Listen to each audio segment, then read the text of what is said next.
पाकिस्तान में पेट्रोल की बढ़ती हुई कीमतों की वजह से अब काफ़ी लोग ऐसे हैं जो 660 सीसी इंजन को प्रेफर करते हैं। 660 सीसी इंजन की गाड़ियां जो हैं अब वो बहुत ज़्यादा आपको देखने में मिलेंगी, और जिनके पास 1000 सीसी की गाड़ियां हैं वो भी अब जो है इस इंजन को प्रेफर कर रहे हैं और अपनी गाड़ी में से 1000 सीसी का इंजन निकाल के अब 660 सीसी का इंजन इंस्टॉल कर रहे हैं। आज इस वीडियो में हम इस इंजन के बारे में मजीद जानेंगे।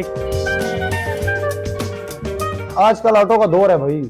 आप गाड़ी को 1000 सीसी से 60 सीसी में कन्वर्ट करते हो तो एक होता है कंप्लीट इंजन गियर, एक होता है खाली इंजन।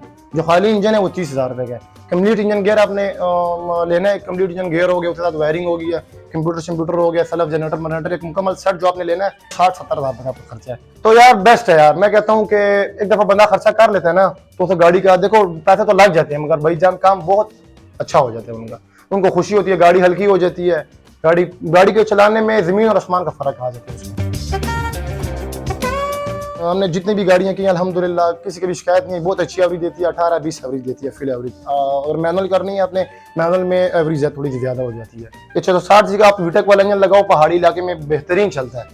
अगर वीटेक वाला इंजन आपने नहीं लगाना है, पहाड़ी इलाके आप गाड़ी को मैनुअल कर लो, पेट्रोल की एवरेज भी अच्छी होती है और 1000 सीसी उसकी पिक ज्यादा होती है, बहुत बेहतरीन होती है।